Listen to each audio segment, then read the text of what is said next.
Bismillahirrahmanirrahim. وَلْتَكُنْ مِنْكُمْ أُمَّةٌ يَدْعُونَ إِلَى الْخَيْرِ وَيَأْمُرُونَ بِالْمَعْرُوفِ وَيَنْهَوْنَ عَنِ الْمُنْكَرِ warahmatullahi wabarakatuh. Di kesempatan yang mulia ini kita akan mengawali pengajian kita dengan menyampaikan pentingnya kita bisa lulus 3-4 bulan ini ke depan, yakni bersiap menghadapi cuaca hujan. Kita harus siapkan diri kita dengan semangat bahwa hujan bisa menjadi rahmat bagi kita selama disikapi dengan benar. Dan insyaallah akan ada kajian khusus menyikapi fikih hujan. Fikih hujan yang berkaitan dengan juga akidah, fikih ibadah yang serta muamalat yang berkaitan dengan hujan. Dengan perkara ini Mas Kem perlu saya sampaikan bahwa hujan bisa menjadi ujian bagi kita ketika ini membuat kita kendor, tidak bersemangat. Semoga kita bisa diistiqomahkan meskipun suasana hujan, dan disitulah kita diuji. Ada nasihat yang dibuat oleh para ulama, al-ajru ala asyukkah, bahwa ajru pahala seorang mukmin dalam pahalanya adalah ala asyukkah, adalah di atas perjuangan dan pengorbanannya. Semakin berat seseorang melewati tahap-tahap ibadahnya, maka tentu juga semakin tinggi nilai yang didapatkannya. Maka insyaallah kita dites tadi ini persis. Kita mungkin bersiap-siap dan ada yang sudah dalam perjalanan, ada mungkin yang mundur tidak jadi karena hujan, ada yang alhamdulillah, ada juga yang tidak sampai mungkin, dengan segala macam problemnya karena tidak ada jas hujannya, ada yang kembali dan begitu kembali tidak kembali lagi. Tolong Pak, jangan lalu nanti kendor-kendor semangat. Diingat pesan saya ini, kalau hujan lewati saja. Toh saya ceramah kemarin juga di Mujahid Luhuri berapa pekan yang lalu persis juga hujan. Ini pertama kalinya saya pakai jas hujan itu untuk tahun ini. Saya mau pakai, saya mau buka, ternyata baku jepi tidak mau terbuka. Saya dalam ruangan terbuka ini jadi basah semua, tapi baru terbuka. Saya sampai Pak basah kuyup ini.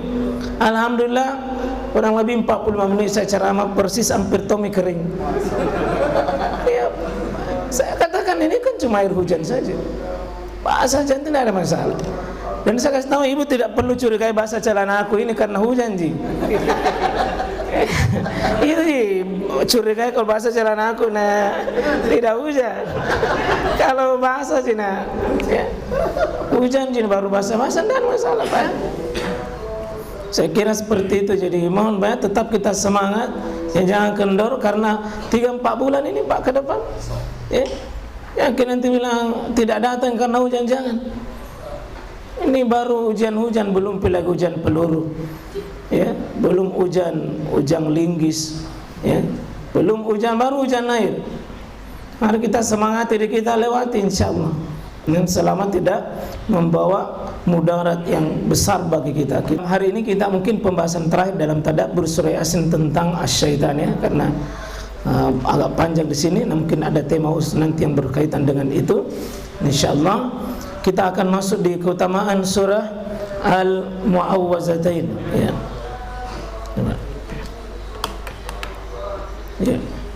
Surah Al-Mu'awwizatain. Jadi Al-Mu'awwiz zatain atau al-muawwizatan. Jadi maksudnya dua ayat perlindungan. Ya. Salah satu ibadah yang sekalian adalah berlindung pada Allah Subhanahu wa taala. Jadi at-ta'awudz ini ayat adalah termasuk ayat ibadah.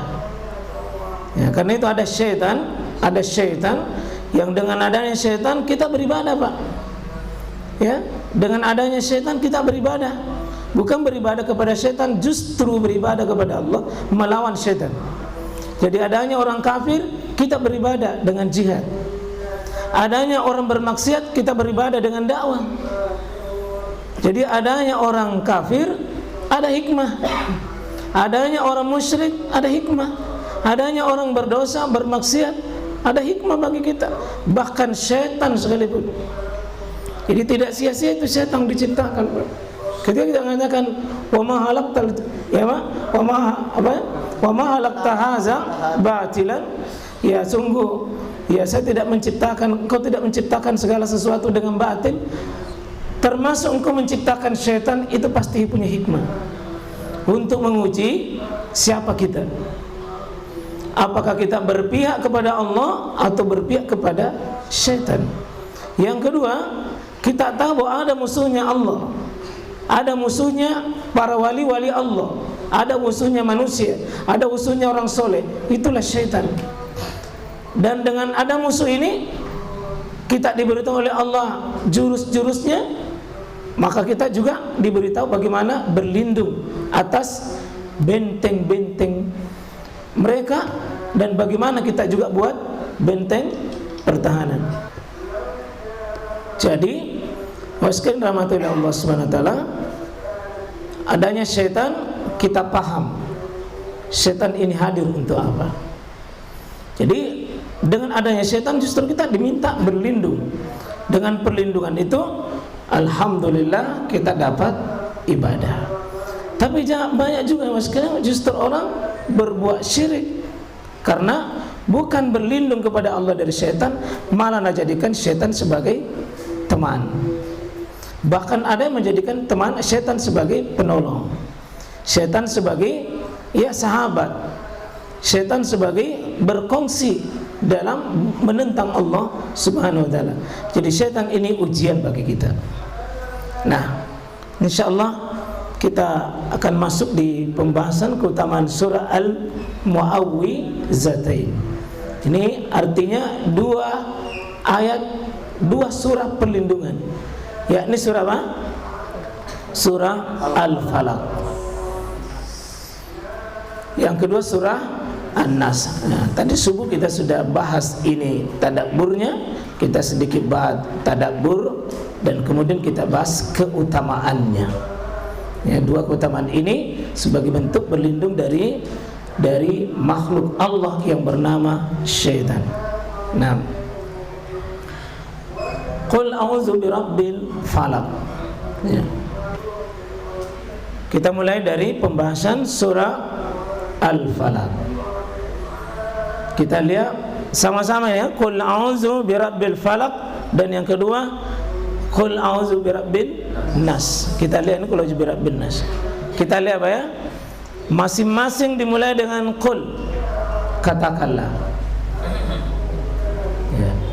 Jadi Muhammad disuruh berlindung kepada Allah Subhanahu wa taala dari mana? Untuk surah An-Nas, birabbin nas. Kalau Al-Falaq, Qul a'udzu birabbil falaq. Ya, Al-Falaq itu artinya sebagian dari maknanya apa ya? Sebagian dari maknanya adalah waktu subuh. Qul a'udzu birabbil falaq. Aku berlindung kepada mana? Bi rabbil falaq. Pada Rabbnya Al-Falaq. Rabbnya Al-Falaq, yakni Tuhannya waktu subuh. Ya. Kenapa ini subuh? Karena mulai falak itu mulai terpecah antara malam dengan siang.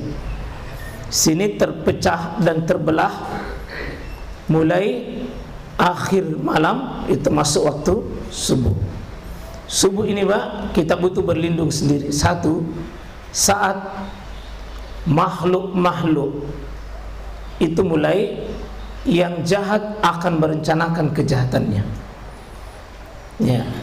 Di sini mulailah makhluk-makhluk yang membahayakan muncul, membahayakan. Al-falaq, qul a'udzu birabbil falaq. Kita perhatikan betul Pak ya. Birabbil falaq. Kedua, dari mana kita berlindung? Kepada Rabbnya Al-falaq. Dari mana? Min syarri, dari kejelekan. Kejelekan apa? Mahalak. Kejelekan apa yang diciptakan oleh Allah Subhanahu wa taala. Ya. Kejelekan dari mana makhluk ini secara umum? Seluruh ciptaan Allah. Kemudian Allah sebutkan penghususan wa min syarri ghasikin iza waqab. Ini perlindungan pertama, ghasik. Saya berlindung kepada Allah, Rabbnya waktu subuh. Dari mana perlindungan kejelekan? Kejelekan pertama, ghasik, malam. Jadi kalau ada awal akhir malam, ini awal malam, ghasik. Karena awal dari saat-saat orang mau melancarkan kejahatannya di waktu malam. Ini manusia berlindung dari kejahatan makhluk dari luar. Satu di waktu malam. Yang kedua, wa min syarri an-nafas atau nafasat. Itu orang nafas, ya nafas itu tiup. Ya nafas meniup. Nafas apa? Nafas dibuhul-buhul, tukang sihir. Tukang sihir. Yang ketiga, syarri hasid. Hasid, orang yang dengki, orang yang hasad, orang yang dengki. Tiga apa ya? Ghasik, nafas, yang tiga hasid. Tiga kita berlindung, berlindung dari tiga hal. Satu, ghasik, nafasati, kemudian apa? Hasid. Semua ada waktunya. Kalau ghasikin iza waqab, nafasati itu fil uqad. Kalau hasidin iza hasad. Tiga kita minta.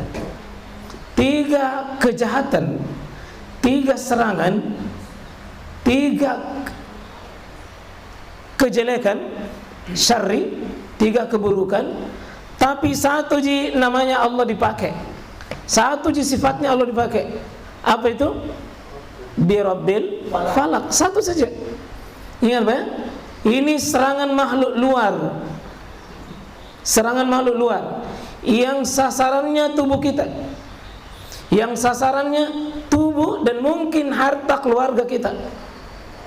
Yang sifatnya dunia. Yang sifatnya dunia. Tiga kejahatan untuk satu namanya Allah, satu sifatnya Allah dipakai. Beda ketika kita bahas surah An-Nas.